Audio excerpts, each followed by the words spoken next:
The following program is a community service from Sunny Radio to help increase the awareness of an epidemic. In conjunction with Keystone Treatment Center, NAMI, and the Bakery, we're honored to present Partners in Education. Thank you so much for listening to another edition of Partners in Education. We've got the guys from Keystone here. We have Eric and we've got Matt. How are you guys doing today? Great. Yeah, really good, John. Thanks for having us back. Well, we're excited to have you back. I can't believe it's been a month already, and we're going to start. We'll visit with Eric, and we'll get to you in a minute, okay, Matt? So we'll start out with Eric. First of all, let's kind of talk about what's going on at Keystone these days. You guys have been kind of busy, haven't you? Well, yeah, we have. In fact, we're almost at capacity. We've got over 100, almost 110 people currently in our inpatient treatment facilities. And again, I don't know if people understand the full impact.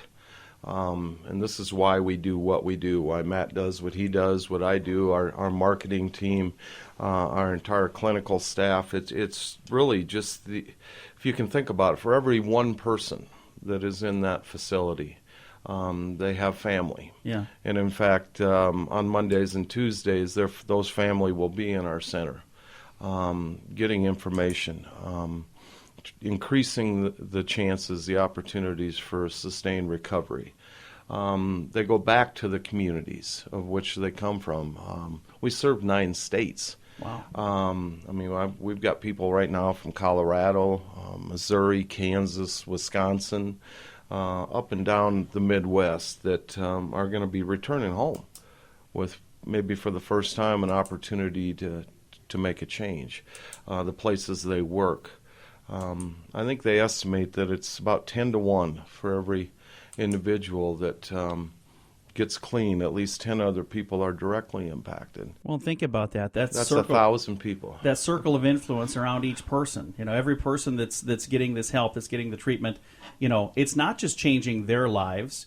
It's changing the lives of their family, of their friends, of their neighbors, of the people, you know, the people that are in their life, in their circle. So, you know, the 100 people there right now, you're saying 1,000 people impacted. Isn't that just an amazing number? Every day, day in, day out. That's awesome. That's what we do, and it's why we do what we do. The other thing, we had our winter conference here this past weekend, and we had Dr. John Kelly in, who is a research guru out of the East Coast, Boston, I believe, Matt. Yeah. And talked about the science behind the 12 steps of recovery. Nice. And it's something that we've known for 30 years, being in this business and working with people, that the 12 steps are the most effective intervention.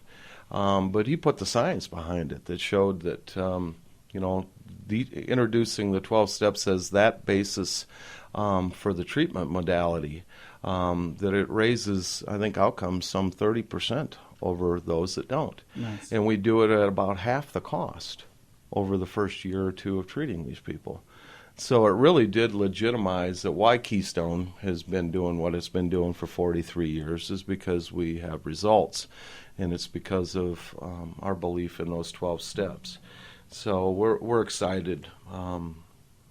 I don't know, I'm just excited to be here again and for our upcoming next installment of our Partners in Education. And I'm excited to get a snapshot of what we have to come for our next Partners in Education. That is going to be at the Bakery in downtown Sioux Falls, and it is coming up tomorrow from 11:30 until 1 p.m. So if you get a chance, come down and join us. And if you can't be there tomorrow to join us, we're going to tell you how to make sure you watch the live stream online as well. So we'll get you the details on that here in just a little bit. Right now, let's head over and talk to Matt. When we were speaking last month, the topic was silent epidemic of teen suicide. One of the guests that we had a chance to visit with was Clark Flatt. And now, what has happened in the last month with the Jason Flatt Act in the state of South Dakota? Has that gotten some legs, and has some things happened there? Well, I'm so glad you asked. We are right now in the process of working in peer to make sure that passes through the Senate and the House. It's gone before the Senate Education Committee, and some of the most amazing things happened in terms of supporters. We had folks from NAMI come out and support it. We had the Attorney General's office come out and support our bill. We had the Concerned Women for America, the Family Heritage Alliance, and the Department of Education Secretary came and spoke in support of our bill. That was really incredible for us to see all of these folks come out and support it. And interestingly enough, no one came out to oppose our bill directly in that Senate Education Committee. And it's hard to oppose, considering it's going to cost the state nothing. So I don't know what you'd not like about this. And it's going to have a really good chance at making a very positive impact in our state. And we can use it. I remember from the Partners in Education last month, I learned some things that I didn't know. South Dakota has the highest incidence per capita of any state in the nation of teen suicide. I didn't know that. So if any state out there that could use a little bit of help, I think we could use it, and this is going to be a great thing. The Jason Flatt Act is what it's called. It's also called Senate Bill 129. If anybody wants to Google it, you can go on the state legislative website, Google Senate Bill 129.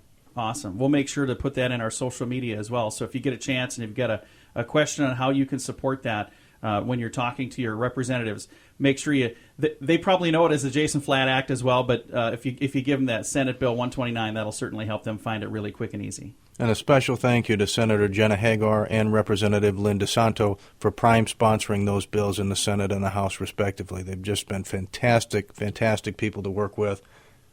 Very grateful for their support and the support of our other sponsors of the bill as well. And we've had some really good feedback on the program from last month. Again, last month was our first ever Partners in Education, or as we like to call it, PIE, at the bakery, and sponsored by Keystone Treatment Center, who we've got our guests in the studio right now from Keystone, also sponsored by NAMI and the bakery. And we've got another edition coming up tomorrow, and we're going to be visiting right now with Matt about what we have for the month of February. What do we have in store? Tomorrow, February 25th. From 11:30 to 1 p.m., Christy Alton Asmera is going to be speaking on the current adolescent drug trends and the concerning link to mental health. Nice. Christy is our Director of Adolescent Services for Keystone Treatment Center. She does a great job, and she is extremely knowledgeable about all the drugs that kids are using today, because the game has changed. It's no longer what was in the 2000s, the 90s, 80s, 70s, or 60s. It's a new day and a new era. There's a lot of new things kids are doing that parents need to know about. And the kids have access to all this info online, so I think it makes a lot of sense for us to give the parents and the people who care about those kids access to the information to educate the kids so they don't want to do this. Because to me, when we talk about PIE, Partners in Education, the key word in that is education. The more they know, the less interested they're going to be in wanting to have this in their life, because it's not, kids, if you're listening, it's not going to help your life. It's not going to enhance your life. It's going to do everything it can to ruin your life, so you don't want to do that. And if you're a parent, it's good to know what to look for. Yeah. If you're in the social service field, it's good to know what to look for. If you're in the chemical dependency field even, things have changed. Things change constantly. If you're in mental health, this is good information for you. And boy, oh boy, it is just, every time I talk to kids in our treatment center, I learn something new, because they tell me these things that they've been doing or these things that they've learned, and it's just amazing to me. And I ask, where did you learn this? And their answer is, the internet, dummy. They learn everything on the internet. Yeah, it's crazy. Well, that's where, again, I think it's really important now that we get this information out. So again, you can also find good things on the internet. You can find positive information to help if you're an adult, or even if you're one of the adolescents. Get the information from the folks here with the Partners in Education. Again, we've got the event coming up tomorrow. We've got Matt wrapped up there, but we've got Eric back in the studio over here. And now you were going to talk about some additional things here. Well, I mean, just with this whole project, the Partners in Education, we really focused real hard, I think, early on this year on issues as related to our young people. In my 30 years, I actually started in adolescent treatment at Keystone, of all places, back in the 80s. And a lot of times I think it's a misunderstood process, because I've even heard it said that, treating young adolescents doesn't work. Because, again, I think some of the immediate maybe results of this sometimes don't come as quickly as they do with people who have lived in addiction longer. It's a lot more difficult, I think, to have young people recognize this as being problems, when maybe the alcohol and drugs are still doing more for them than it is to them.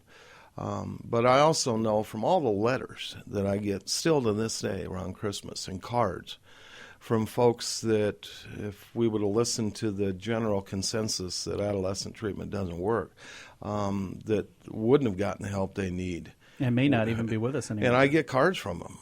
Sober 15 years, sober 20 years, got a family, started a business. And I know we talked with young Brian from the bakery here just last month and stuff. Ask him about adolescent treatment. Yeah. So we're just excited. To me, from the community aspect, I think there's nothing.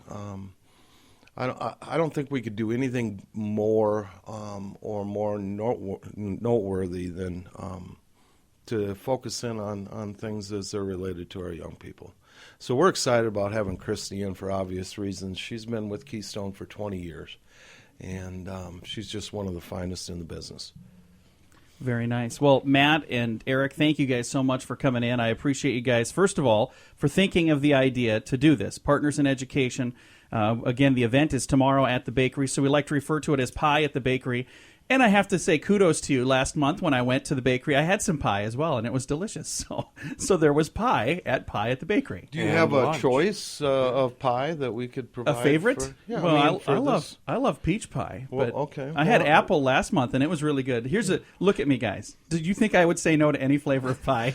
Well, we'll make sure. We'll see if we can get a peach pie there then on the 25th. It was very good. Yeah, just to remind everybody that if you're not able to make it to the bakery for the event yourself, you can tap onto our live stream at thebakerysf.com/live. Yeah, we'll make sure we remind you of that throughout the program here as well. And for those of you on social media, we'll have a link to that on our Facebook page here at Sunny Radio as well. We did that last month, and that tended to work really, really well. Thank you guys again for coming in. John, appreciate your time. You and Jay, you just do a wonderful job. We couldn't do it without you. We do what we can. And coming up in a moment, speaking of Jay, we're going to be hearing from him here in a second. But when we're done hearing from Jay, we're going to have Wendy from NAMI that we'll be talking to, and we'll also have Christy from Keystone. So more in store on this edition of Partners in Education. Thank you so much for listening. Last month, we launched our first ever Pie at the Bakery. That's Partners in Education, sponsored by Keystone Treatment Center, NAMI, and the Bakery. This Thursday, we'll have another slice of pie with the topic, Current Adolescent Trends and the Concerning Link to Mental Health. By increasing knowledge on the subject, we can increase the chances of helping people in need. Join us for this free event, Thursday from 11:30 to 1 p.m. at the Bakery in downtown Sioux Falls. This is the second event of Partners in Education, sponsored by Keystone Treatment Center, NAMI, and the Bakery. This event is free and even counts toward continuing education units and is NADAC approved. Current adolescent trends and the concerning link to mental health. Hear from experts in the field and learn what to look for. This free event can help you improve the life of someone you love. Join us for Pie at the Bakery. That's Partners in Education, sponsored by Keystone Treatment Center, NAMI, and the Bakery. This Thursday from 11:30 to 1 p.m. at the Bakery, 910 North Main Avenue in downtown Sioux Falls. Or log in and watch it live online at thebakerysf.com. Thank you so much for listening to Partners in Education here on Sunny Radio. And I've got a special guest joining us right now. We have Christy Alton-Osmera. Christy, how are you? I'm good. Thanks for having me on today. Yeah, glad to have you. Now, you're the program director of the Adolescent Unit with Keystone. Now, what does that encompass? What are the things that you do on a regular basis there at Keystone? I do about everything from supervising all the clinical staff over here, hiring, firing, case management, groups, crisis management, even to making beds and picking up the trash. So kind of whatever needs to be done then. That's right. I make sure that basically the kids that we have in this program are getting the best possible treatment. And what's the population of that unit? How many people are in there at a given time typically? We have 7 beds on our girls' unit and then 16 beds on our boys' unit. Girls have been running full most of the year. Boys have kind of fluctuated. Right now we do have some openings on the boys' unit. So I get a little plugged in there for that. Very good. And we're going to give the number out here before we're done as well. So if somebody listening is going, I know somebody that could utilize this help, we're going to certainly tell you how you can get the help as well. But now let's turn our attention to Thursday. This Thursday, Partners in Education with Keystone Treatment Center, NAMI, and the Bakery. I love this Pie at the Bakery concept. This is the second one, and it's going to kind of be your show on Thursday. You get to talk quite a bit. What kind of things are you going to cover on Thursday? Basically, what I'm going to go through is look at kind of the latest trends we've seen with kids when it comes to substance use. Now, there's a lot of agencies out there that do help put together some great statistics, and that will be a part of it. NIDA and SAMHSA are two of the biggest ones that do some surveys on what's going on with the kids, as well as just from the kids themselves, from what they tell us and teach us here in the trenches. Some of the big things that are going to be discussed is, number one, marijuana. We got to talk about it. There's so much media, both positive and negative about it, that it really has created some significant confusion with the teens. So we got to talk about that a little bit, because right now marijuana is leading when it comes to illegal substance use with our kids, and there are some pretty unusual things happening around that issue, and we'll talk about that. We're also going to talk about kind of the strange trend we're seeing right now. The kids that have been smoking cigarettes or using chewing tobacco, that's dropped to a record low. Nice. Guess where they're going to? They're going to e-cigarettes, which creates some different types of concerns too. And we'll talk a little bit about the e-cigarettes and how that's impacting the kids and what creative things they're finding to use with those as well. And with the e-cigarettes, there are many of the flavors that are very kid-oriented. I've seen, the cotton candy. They have things that are really geared towards kids. And there's kind of this, I want to say, misinformation out there where people are going, oh, those aren't bad for you. So, yeah, that's fine. You can do it. They're not bad for you. But they are. They're not good for you at all, are they? There's no FDA approval on them. And I know there's like I said, a counterculture against anybody saying, these are dangerous too. Kind of the same type of movement with the marijuana. So there's also that confusion out there about the e-cigs, that this is a safer alternative to smoking. Vaping saved my life type of thing. It's not necessarily safer, and there are some concerns.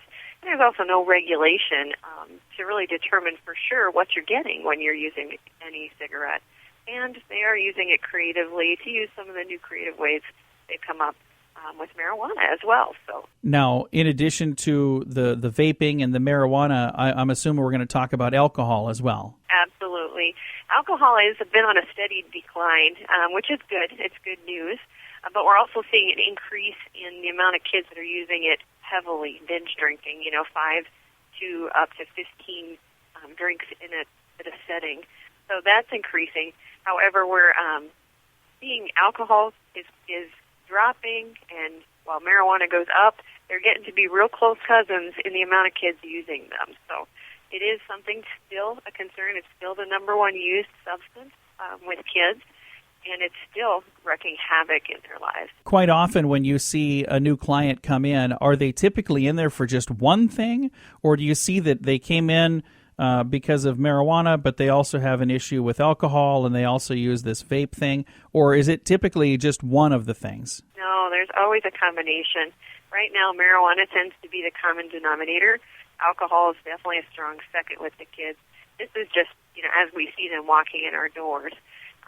We still see some strong opiate presence, that your oxycodone, Vicodin, that kind of thing, as well as meth making a comeback with our adolescents. And I was kind of hoping that meth was done, because I know there was a decline, and I was thinking, it'd be great if that went away, but it sounds like it's kind of making a rebound now. Yeah, it wouldn't surprise me if it goes up. The concern now is all the synthetics. The synthetics that are made to look like all the illegal street drugs under the name of trying to be legal. And some of those are wreaking some havoc, too, because they are highly addicting and highly potent mixtures of chemicals that have some unforeseen side effects sometimes. As we look at the link from the adolescent trends to mental health, what kind of things are you seeing as far as current links right now that are going on in the state of South Dakota? Two of the biggest links that we're seeing is a tie-in with depression and anxiety. Anxiety is almost epidemic anymore. And what we're seeing is a difficulty distinguishing whether these characteristics are substance-related or if they are standalone diagnoses that they're using to cope with. So really what we've got to focus on is helping them address the symptoms regardless of which order they happened in. And depression and anxiety occur from some chemical imbalances around serotonin and dopamine in the brain. Now, a lot of the substances they use work on those same neurotransmitters. So a lot of the issues could be directly related to the depression, to the substance use, The other thing we're seeing an increasing problem with, because of the strength of the THC and some of the synthetics with the cannabinoids, we're seeing an increase in psychotic symptoms, which look like schizophrenia. And for some, do not respond to traditional treatments for those conditions. So definitely some links, and kind of muddies the waters when it comes to really figuring out what's going on. So we have to have a much more integrated, side-by-side disciplines working together to try and get these guys through the difficult times. Generally, substance use, once that is in recovery, and the process of healing begins, you're going to see that some of those substance-related disorders are going to fade off. They're going to resolve. But you may also see some of them increase, and that will help us really figure out which of these disorders came first and how to go about addressing it.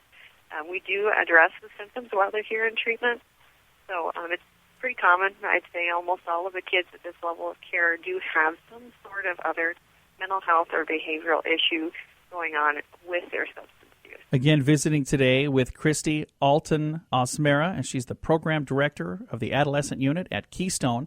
Now, Christy, something that I was thinking of while we were just talking, and I guess we didn't cover this, so this is a question that I don't know if this is an issue right now or not, but I know as we talk to people that are a little older, since this month we're really talking about adolescent trends, as we talk to some people that are a little older, we come across people that maybe have dependency on prescription drugs and abuse of prescription drugs. Do we see that in adolescents as well, or is that not necessarily as prevalent at that age? Absolutely.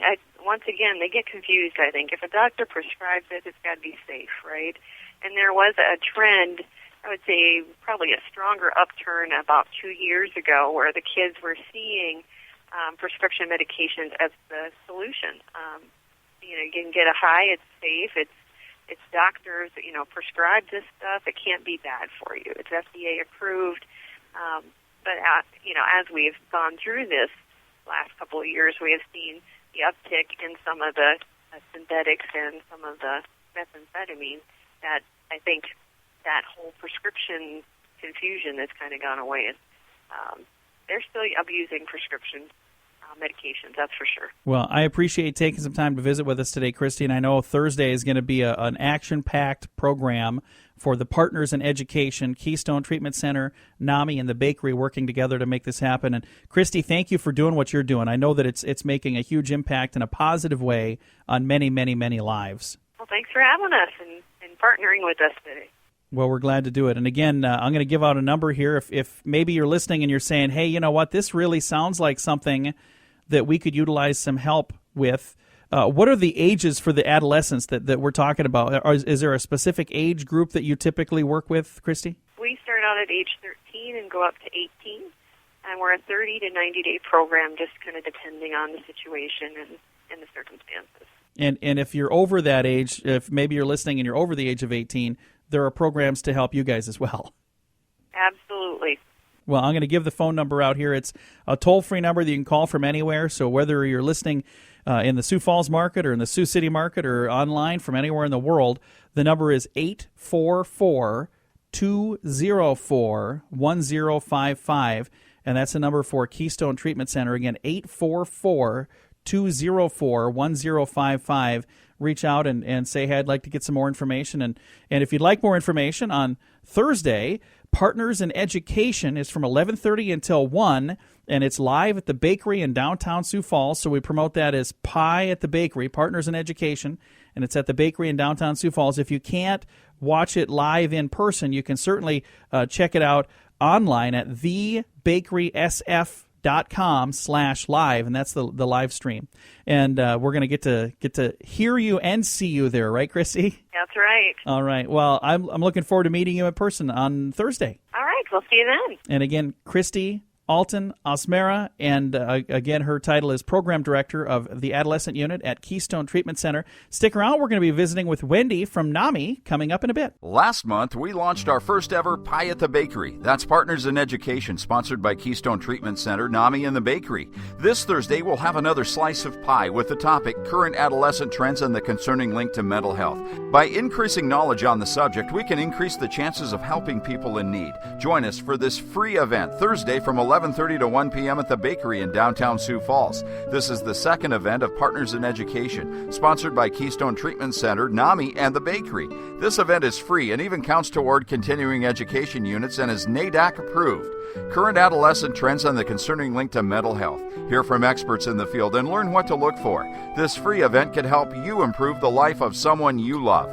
Join us for Pie at the Bakery. That's Partners in Education, sponsored by Keystone Treatment Center, NAMI, and the Bakery. This Thursday from 11:30 to 1 p.m. at the Bakery, 910 North Main Avenue in downtown Sioux Falls. Or log in and watch it live online at thebakerysf.com. Thank you so much for listening to another edition of our new program we started last month, Partners in Education. And right now, joining me on the line from NAMI, I have Wendy Giebink. How are you doing, Wendy? Very well, thank you. First of all, Wendy, let's talk about NAMI. What is it that you guys do at NAMI, and how long has this organization been around? Sure. NAMI stands for the National Alliance on Mental Illness. And nationwide, it's been around since 1979. It was started by a couple of family members who just really saw a need to have more comprehensive mental health treatment for their family members, and also to bring families into the mix, because they recognize that families are an important part in healing and recovery for people. And so it started in 1987 in South Dakota, and we have affiliates in 9 locations in South Dakota. Our state office is located in Sioux Falls, and we exist to provide education and advocacy and support for all people affected by mental illness, whether they are living with mental illness themselves or have a family member, loved one, or community member that they care about. So those are the types of activities that we focus our attention on, and trying to make life better for people who are affected by mental illness. Very nice. And this is a topic that, when you think about it, it's a pretty broad topic, because mental illness, that covers so many different things. The subject that we're going to be speaking quite a bit about this month for Partners in Education are the current adolescent trends and the concerning link to mental health. So what kind of things do you see that's maybe a little more prevalent in younger generations? Well, first of all, I think it's important to understand that lifetime chronic mental illnesses often have their start in childhood or adolescence.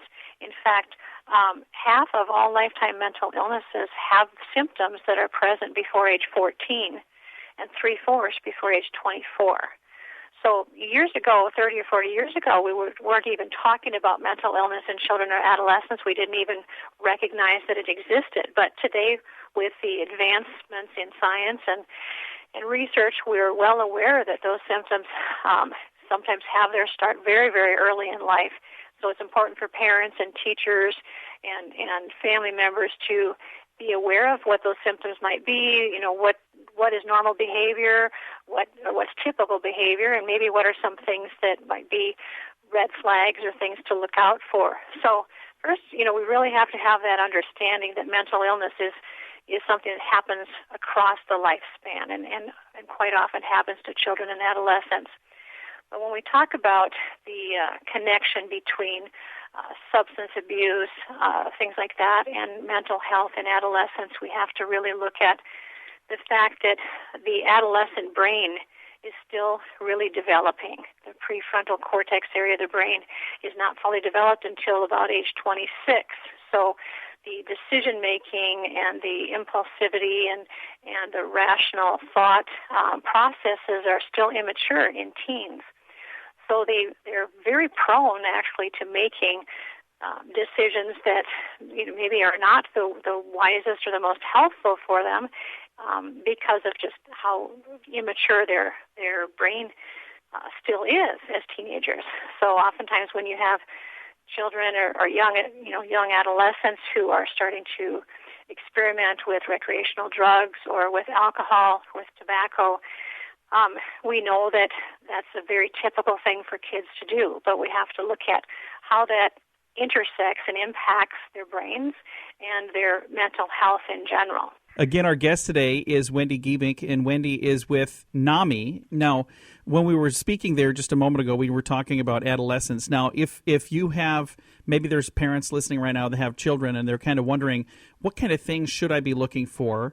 Are there specific things in a child, as kids are going through their childhood, that you should be concerned about, where it's not just, well, they're just kids being kids? Yeah, and it's really typical for parents to do that, to just, assume that that's typical behavior or what we might call normal behavior for children at those different developmental stages, and quite often it is. But parents are pretty good at sensing when something is wrong. They might compare their child to siblings or to cousins or to neighbors' kids or friends' kids, and if they notice something that seems a little off about that child, maybe it's they have a hard time paying attention, or they seem very, very sad or withdrawn, or they seem frightened, or they're starting to exhibit behaviors that they never exhibited before.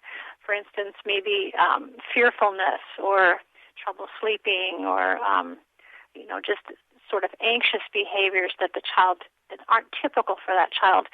I think parents need to trust their instincts, and the first thing to do probably is to talk to the pediatrician and just say, I'm noticing these things about my child and wanted to make sure that this is within the spectrum of typical behavior for his or her developmental stage. And, if you do have those concerns, bring them up. It's not going to hurt anything to ask. And, on the other hand, we know that early intervention is so very important for kids. If a child is having symptoms of a brain disorder or a mental illness of any kind, that early intervention and early treatment is really critical in helping that illness to not progress as much as it would without treatment. So, not to sound the alarm bells for parents every time they notice something different, but if it seems to be a pattern, something that's been happening for more than a couple of weeks, and you're seeing it across more than one setting, maybe you see it at home, you're seeing it at school, and people are starting to notice, it's always a good idea to get that checked out by your child's doctor. And if there is a condition that can be diagnosed, then that early intervention is really going to be important for that child. So, in other words, we could treat mental illness like any other illness. Oh, you got that exactly right. If your child has another illness, you're going to get that treated, and the sooner you get it treated, the better. So you shouldn't treat mental illness any other way. Exactly right. The brain is an organ of the body, and we tend to get confused by this because symptoms of mental illness, especially for children, but also for adults, tend to be behavioral. And so it's easy for us to overlook them as possibly medical symptoms and think, well, the child is just going through a phase, or, we're just really stressed right now. Maybe we've just gone through a move or something like that, and this is very typical. And it very well might be, but because these can be sort of invisible illnesses, and the only symptoms are behaviors, we do need to check them out and take them seriously, because if they're a symptom of a physical problem with the child's brain, then, of course, we want to get that treated. Thank you again for chatting with us about this today. And I know we've got the Partners in Education event on the 25th, and we're going to be discussing the full title is Current Adolescent Trends and the Concerning Link to Mental Health. So you'll be able to get a much better overall snapshot if you can make it to that, folks. But if you can't, it's from 11:30 until 1 at the bakery in downtown Sioux Falls. And if you can't make it on the 25th, you can certainly live stream the event, and we'll be giving you more details on how to do that as well. And while we've got Wendy on the line, one of the things I was going to ask, if a person, whether they're an adolescent or even a person later in life, if they're on a medication of some sort for their mental illness, how often should they have that checked to make sure that the medication is sufficient? Because I know I've talked to people where there are issues and their medication changed, but they were still not taking the right dosage because as it changed, they didn't have that updated. How often should you do something like that? I just would always follow the advice of your doctor. And we would always ask people to try to have their mental illness treated and diagnosed by a specialist, someone who specializes in mental health conditions. And so that would probably be a psychiatrist if you're looking at medication. And for each individual, they may say, I want to see you back in 6 weeks. It might be 3 months. People may progress to only seeing their psychiatrist once every 6 months. But, follow the advice of your doctor and make sure you do get back for those checkups. And if you have any changes in your symptoms, you're feeling different or you feel like the medication's not as effective as it was, be sure and go back, because dosage changes are very, very frequent with psychiatric drugs, and they do make all the difference in the world. And sometimes people need to try a different medication or try a combination of medications in order to find the ones that relieve their symptoms the best. So it's always best to stay in close contact with your doctor and keep them up to date on how you're feeling and how your symptoms are doing with that medication. And I have a dear friend that has a loved one in their family that was on medication, and the medication was doing really well, and she would feel better, so she would quit taking the medication, and then she would, have issues again. And it was because, as she was feeling better, she's like, well, I'm fine now. I don't need the medication. Well, no, right. You're fine because of the medication. So you have to have the recognition that most mental health conditions are chronic. Yeah. You mentioned diabetes and things like that. Those are chronic conditions. You need to keep treating them. You can't just stop against the advice of your doctor. No matter what medication you're taking, you need to make sure that you're following your physician's advice. And if you were feeling better on your heart medication, you wouldn't stop taking it. No. But this happens often. Just it is part of the nature of the illness. Is that people's thinking is sometimes a little bit distorted when they are feeling better. Then they might, like you said, stop taking their medication. And that's important for family members to stay aware of, too, so you can gently say to your family member, your friend, well, I noticed that you really are doing well on your medication, and why don't you talk to your doctor about whether it's a good idea to stop? Yeah. And family members and friends can help in that way, too, in a gentle way. Yeah, out of love.